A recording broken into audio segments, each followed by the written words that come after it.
In the quest for happiness, we often turn to relationships as our haven, our fix. The belief that a relationship is the key to lasting happiness is deeply ingrained. But here's a thought.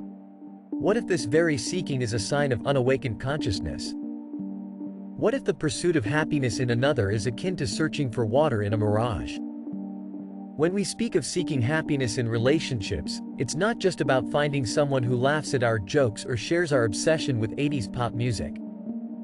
It's this deeper, more gnawing belief that somehow, being in a relationship should magically lift us to heights of happiness previously unknown. It's the fear of being alone, kind of like being the last one picked for dodgeball. We're conditioned to think that our completeness depends on someone else's presence, as if we're a smartphone and the other person is our charger.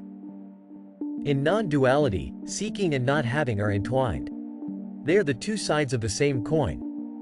When we are in a state of seeking, wishing for our relationships to fill the gaps in our lives, to elevate our happiness, we are in a state of not having.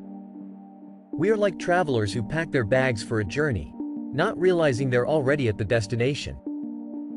In our relentless quest for happiness within the realm of relationships, we often overlook a profound truth. We search for fulfillment in another, hoping they will complete the jigsaw puzzle of our existence. But here's a radical thought. What if the true happiness we seek is obscured not by its absence but by the layers of stories, expectations, and assumptions we've cloaked it in? When we talk about seeking happiness in relationships, it's not about a journey inward to some hidden, inner sanctuary of joy.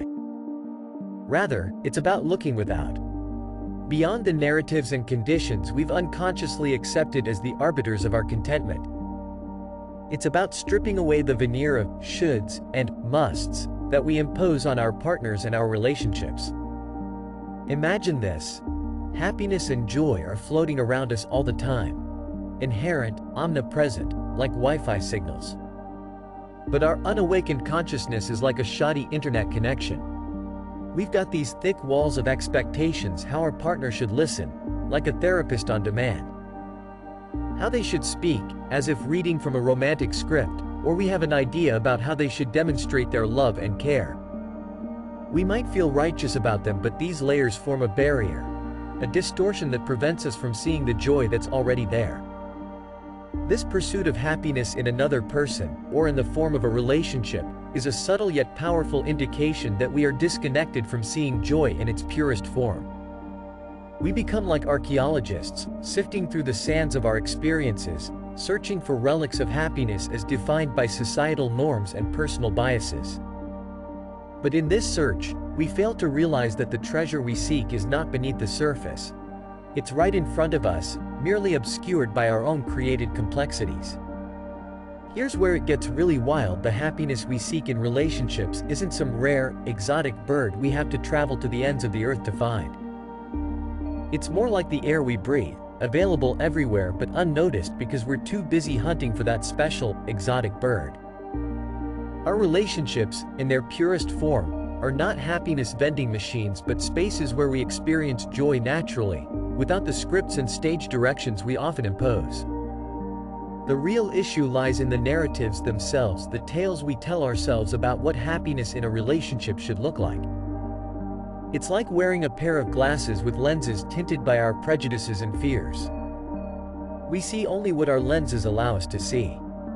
To experience true joy in relationships, we must first remove these glasses and see our partners and our relationships for what they truly are: not vehicles for our happiness, but companions on a journey of mutual discovery. In non-duality, the concept of seeking is inherently flawed because it implies a lack. By seeking happiness in a relationship, we declare its absence in our current state. But what if we were to realize that happiness is not a commodity to be found but a reality to be experienced, a reality that exists independently of our assumptions and desires? So, what's the solution? It's simple yet profound. We must learn to see our relationships and our partners without the filters of our expectations. We must realize that happiness is not a result of the perfect alignment of circumstances but a state of being that transcends them. It's about appreciating the imperfect, the mundane, and finding joy in the realness of our connections. This approach to relationships is not just about contentment, it's about awakening. It's about moving beyond the self-imposed boundaries of happiness and discovering a wellspring of joy that is eternal and ever-present. It's a journey that requires courage. The courage to let go of our narratives and embrace the raw, unfiltered beauty of our relationships. As we journey deeper into the realms of relationships and happiness, a radical truth emerges, one that's often overlooked in the pursuit of romantic fulfillment. This truth is not about doing more or trying harder. It's not about being more present, more attentive, or more anything. It's about a profound realization, a shift in perception that alters everything.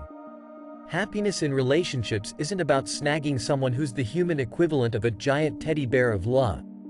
It's about the earth-shattering realization that you're the teddy bear. That's right, you're stuffed with love and probably some fluff. It turns out the seeker and the sought in the great relationship game are like two sides of a really weird coin that nobody told us how to spend.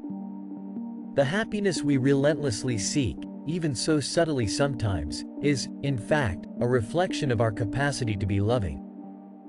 If we're marinating in our own cocktail of anger and judgment, no amount of external love is going to quench that thirst, because we won't notice any loving treatment even if it hits us in the face. We seek, we strive, and yet, the fulfillment we crave seems ever elusive. This is because we're looking in the wrong direction. The profound insight here is not about changing the other person or even changing ourselves. It's about recognizing our inherent nature. We are, at our core, which is without fears and past conditionings, beings of love and compassion. In navigating the complexities of relationships, we come upon a profound yet often challenging realization.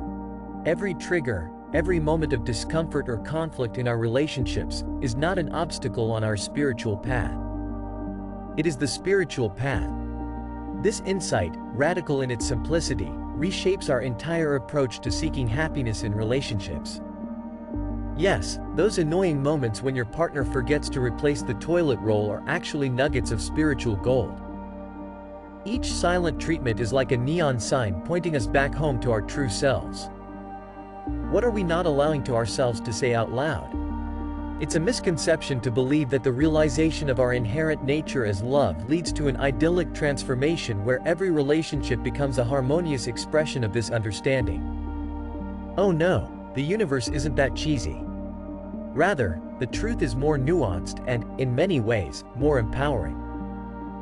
Our relationships, with all their intricacies and challenges, become the very ground upon which our spiritual awakening unfolds. Each trigger, each moment of tension or conflict, serves as a messenger, a beacon guiding us back home to our true selves. Each awkward conversation, each "we need to talk" moment, is a chance for some serious soul-level kung fu. These moments are not mere disturbances to be avoided or overcome. They are invaluable opportunities for deep self-inquiry and growth.